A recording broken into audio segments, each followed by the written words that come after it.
1 week until Joe Biden swaps the new codes for pudding cups, and the old man starting his farewell tour. Biden giving a speech today, spinning his foreign policy record as a plus, despite handing Trump a world in chaos. A new era has begun.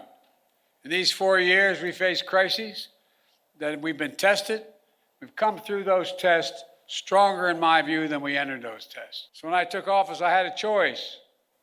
Ultimately, I saw no reason to keep thousands of servicemen in Afghanistan. It was time to end the war and bring our troops home, and we did. They don't even believe climate change is real. I think they come from a different century. They're wrong. They are dead wrong. Boy, who the hell is he talking to at this point?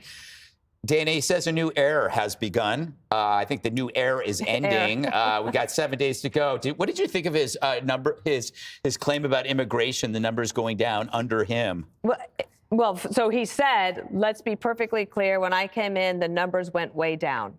Sir, that is not the case. He also said he messed up, and he said, I tried to get a lot of Secret Service agents down there. I think he meant National Guard. But, I mean, the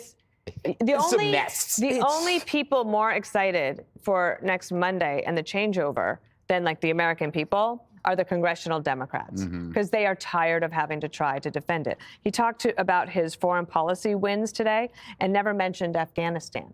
Oh, but his national security advisor went on over the weekend and says it's definitely a success, and that history will see as a success. That's like giving an economic speech and ignoring inflation, which is what they did, which is why he's not president again, by the way. I also think that when you remember a couple weeks ago, or was it even last week, when he yelled at the reporters and said, I know more world leaders than all of you. What did that get us? I think that we're in a situation now where it is possible that there might be a deal to get the hostages released. But the fact that we're still negotiating with Hamas to try to get these hostages back is outrageous. You might have some more situations that maybe get resolved in this first month. I do understand there's decent cooperation between the Trump administration and the Biden administration on some of these big foreign policy issues. And I hope for all of our sakes that's true. But, you know, like when a marriage breaks up and there's a separation, but they can't leave the house because they don't have enough money. So the husband's living in the basement and she's living upstairs, but now he's moving out. And she's just counting the days, and that would be us. Yeah, you know, Judge, he reminds me of a pathetic villain in a movie. The movie's over, he lost, the credits have rolled, people have left the theater, and he's still there going, what do I do next? I thought I did a great job. Well, the fact is that he's still saying that he could have beat Trump, and he said Kamala could have beat Trump. Yeah, he's senile. Kamala lost to Trump. I mean, the man is a mess. But there are two things that I come away with having read this. He's delusional. He says that we've reclaimed American global leadership and we've put our adversaries in a position of weakness. Who's he talking about? Okay, if he wants to take credit for the destruction of Hamas, I will not let him do that. It is Netanyahu who takes credit for ignoring Biden, for ignoring the slow walking of the munitions that Netanyahu needed. And when Sullivan comes out and he says American people are safer than they've been in the last 4 years, I mean, you're not talking about Jews, because Jews can't even get into class on some campuses. They're being assaulted. Americans are being assaulted by illegals who are let in by you, by criminals who are not being kept in jail because of Democrats. I mean, the whole thing is crazy. And my second point and last point is this.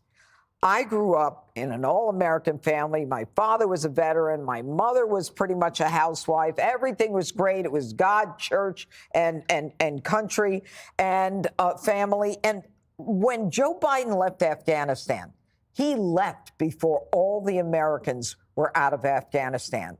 And for the first time, I realized that the cavalry isn't always coming, that we will leave soldiers behind. And that's on Joe Biden.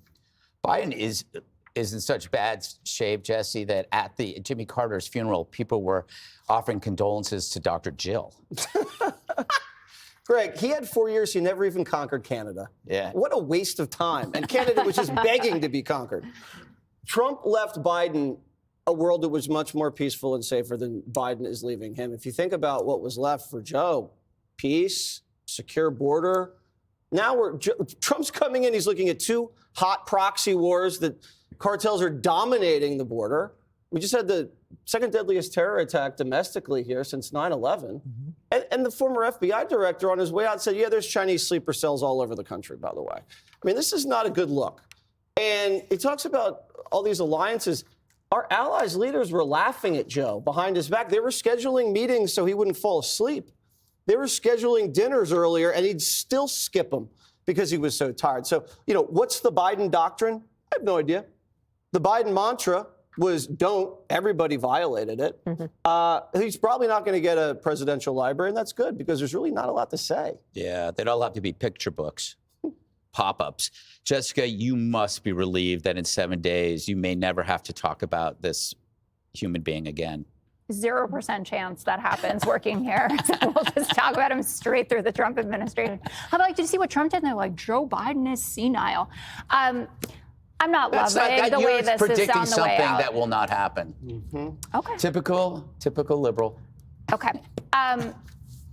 When he talks about our enemies that are weakened, he's talking about Iran and Russia, and all the credit to the Israelis for what they have done vis-a-vis Iran. And Syria would not have been able to fall if Bibi had not been in constant assault against Iran. Obviously, the U.S. is helping tremendously with that. I wanted to say, though, Antony Blinken has done a couple long-form interviews on his way out, and he did one with The Daily.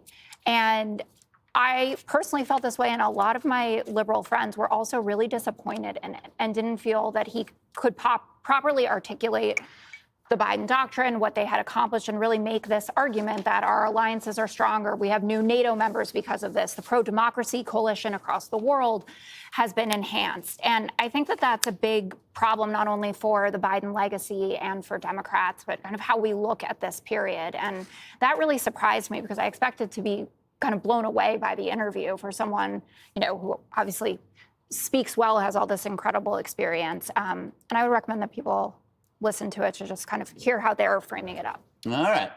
There you go. Up next, inside Trump's shock and awe day one plan.